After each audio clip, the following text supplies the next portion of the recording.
Fairfax County Police say a former detective improperly destroyed evidence in sexual assault cases, as first reported by the Washington Post. Fox 5's chief legal correspondent Katie Barlow has more on this story. Katie?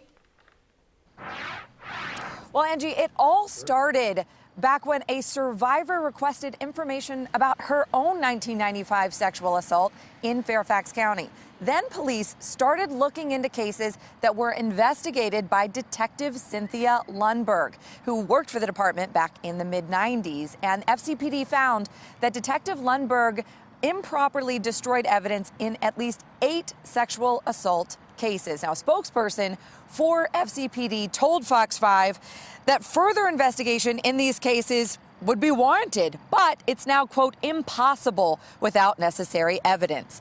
The spokesperson said the victims in these cases are all living survivors of sexual assault, and the department deeply regrets that they're unlikely to get justice they deserve because of this destruction of evidence. In a 1996 case, for example, police say it was improperly investigated as sexual battery, when in fact it was a case of object sexual penetration. The evidence in the case was destroyed when the sexual battery was disproven. Now, an FCPD spokesperson said it is department policy not to contact survivors of cold case investigations unless there's a significant update or something that would create a clear path to charge someone. The notion of reaching out to individuals to tell them that the materials have been destroyed will almost certainly for many be its own triggering event. And so there is a delicate balance between how you notify individuals of this wrongdoing, which feels deceitful, but at the same time protecting them from the secondary trauma that they will almost certainly experience when they get a phone call.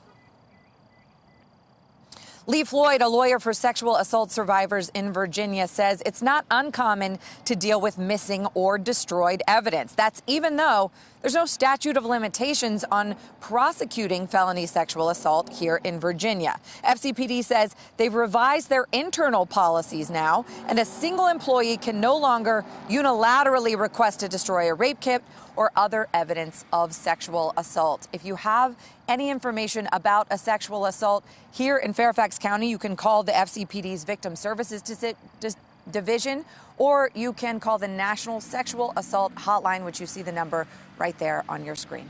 Back to you guys.